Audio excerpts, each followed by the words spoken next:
Good morning and welcome to Peace Out, where we are all figuring out all together how to peace out, right? Maybe all we're doing is figuring out how to get there a little bit faster, but progress is progress, right? So we can work it. We can work this and we can make sure that every time something comes up, we just take it to him faster, right? We don't have to sit in the molly grubs and worry about it and wonder about it and stress about it and pout about it. I do that sometimes. I know none of y'all do that. But we could just get it together a little bit quicker, and that's actually what we're gonna talk about this morning.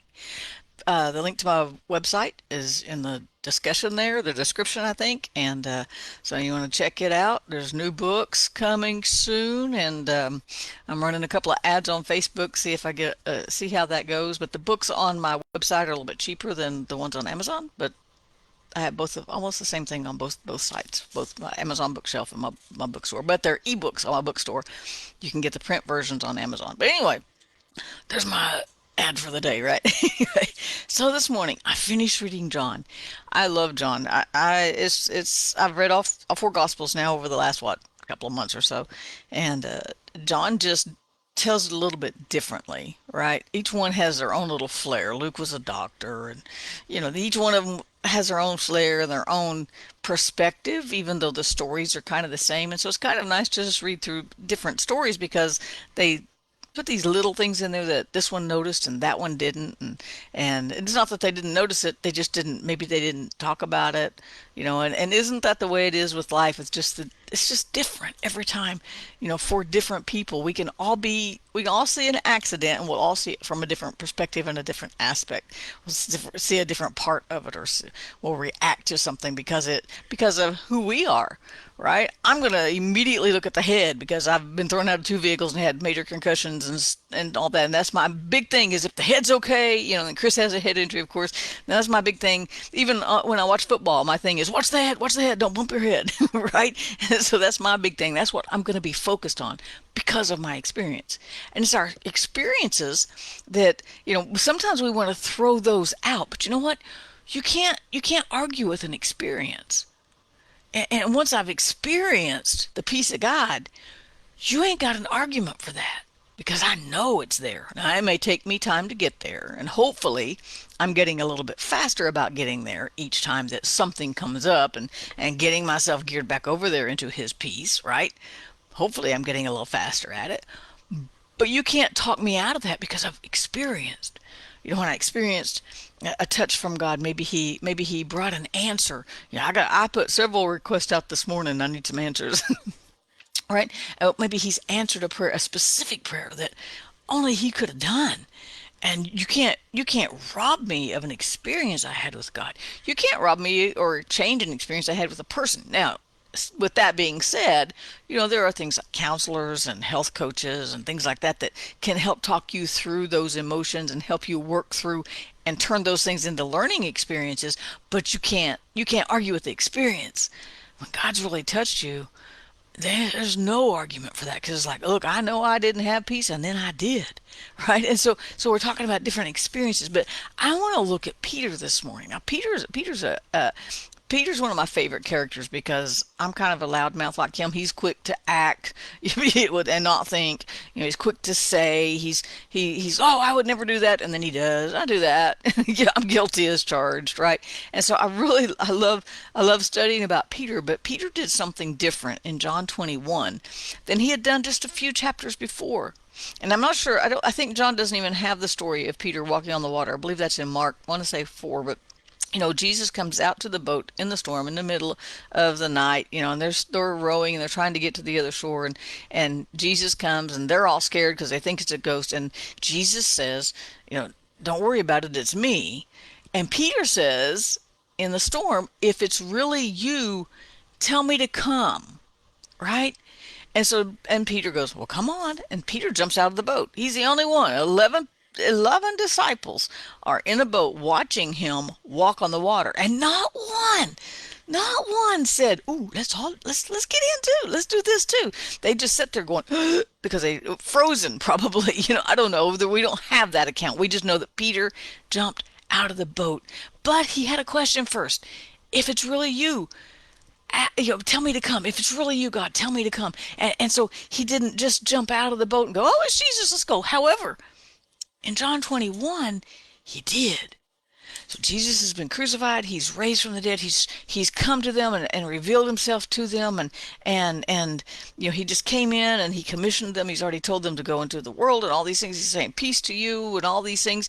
And then Peter resorts to what is familiar. Oh man, do I do that?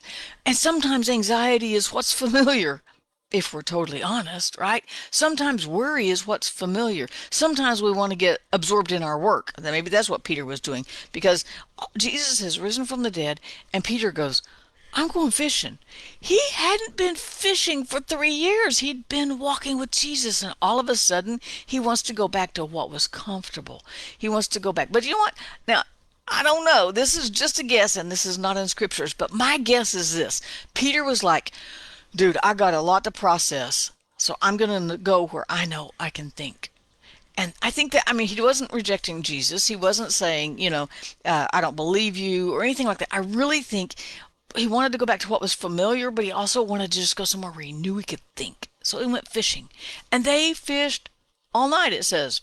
He said, Peter said, I'm going fishing. And they went, we're going too. We got to figure this out. We've got to, and you know what? There's nothing wrong with getting away from the moment to let your brain and emotions sort it out. But Peter came to a really good conclusion, right? So it says they fished all night long and they didn't catch anything. And that was very unusual, right? They knew that was not the norm because they were fishermen. They knew the right spots.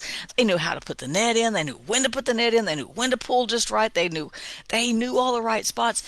And all of a sudden, what was familiar wasn't working for them anymore. If you've ever been there, that's a good spot to be in, because it means God's fixing to just take it and change it and make it all new. So Jesus comes out and he goes, hey, in the morning, he says, hey, did you catch any food? And they're like, no.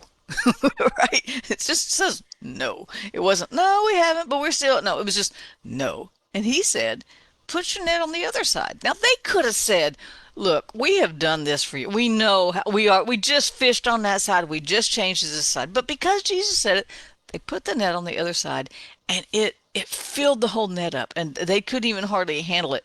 And then it said, the disciple whom Jesus loved, which was code for John, he said, it's the Lord, it's Jesus.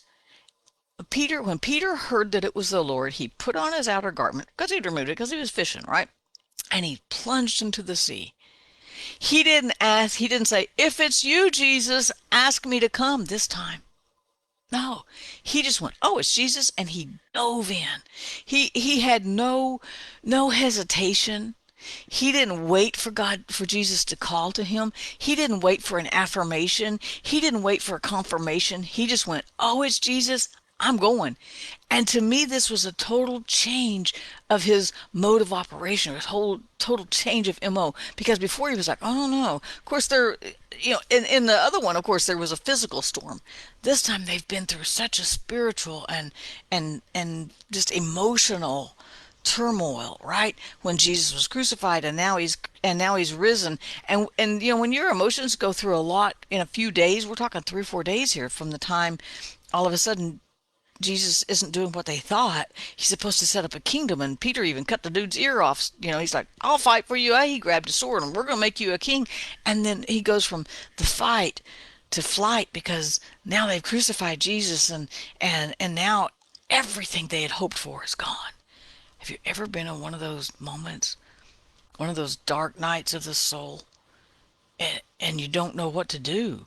You don't even know what to think. There's no way to sort through your emotions because everything feels broken.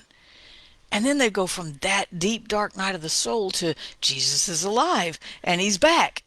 And I think emotionally, I would be going, now what? I'm a little bit fried at this point because it's been a super high, a super low, a super high. I'm going fishing too. It's a great place to think. It's a great place to relax. It's a great place to meditate on the things God said, right? And so now, but Peter he's been through all these emotions, and now he's just like, I'm not waiting. I know it's him. I'm just diving in and going. And isn't that where we want to get emotionally? Isn't that kind of the point of our Peace Out devotions, is to get to that point where we go, oh, there's the Prince of Peace. I'm heading that way. Oh, there's what the Bible says. I'm just heading that way. Oh, there's Jesus. I'm just heading that way. Instead of going, okay, well, if it's really you, can three camels walk in the back door? Can if three camels come down the street, oh, we need all this confirmations and all this. No, we want to get to this place where we're just like, if it's you, Jesus, I just want it. If you're pouring out peace today, can I just get some? If I need love today, can I just get a little bit of love? Yeah, I need wisdom today, Jesus. Can I just get some wisdom and just get to that? We want to get to that place where we're not in the boat going, okay, if it's really you, just tell me to come. What if it wasn't Jesus and told him to come? Was he still going to go? Did he know by the voice? Did he know? What was all that about? But we want to go from there to, oh, it's Jesus. His peace is here. Let's dive in, right? And again, I want to point out, Peter's the only one that got out of the boat. It says the rest of them began to they weren't very far from the shore, and it says they went ahead and rowed. It said the others, but the other disciples came in the little boat, for they were not far from the land, but about 200 cubits. So they came dragging all the fish. So again, there were 11 people sitting in the boat going, go for it, Peter. And Peter's jumping out, but this time it's because he trusts Jesus. This time it's because he knows that peace. This time it's because he knows that the answer is standing on the shore, and he's headed for that. And this time it wasn't the turmoil and the storm. It was the, Jesus is really here and I've got to be with him. And so he changed his whole MO, even though the actions look the same. And that's what I want to get to, is changing my MO to, instead of chasing the anxieties and chasing the fears a little bit, I want to just shorten that time, right? Each day I want to just shorten that time and just get it where I package it up and give it to him a lot faster, where I trust him sooner with my emotions, with my situations, with my concerns, and that I leave it in his hands longer instead of going, okay, Jesus, take this. Okay, wait, I just need to work. I need to work through this mentally. Hold on. Okay, yeah, right, and leaving it with him. So it's time to change our MO. We can get faster at trusting him because we know he's the Prince of Peace, because we know he has wisdom if we just ask, and we know he's walking with us. We know he has the grace for the day. We just want to get faster at trusting his grace, right? Get faster at piecing out. So peace out. Have a great day. I'll see you again in the morning.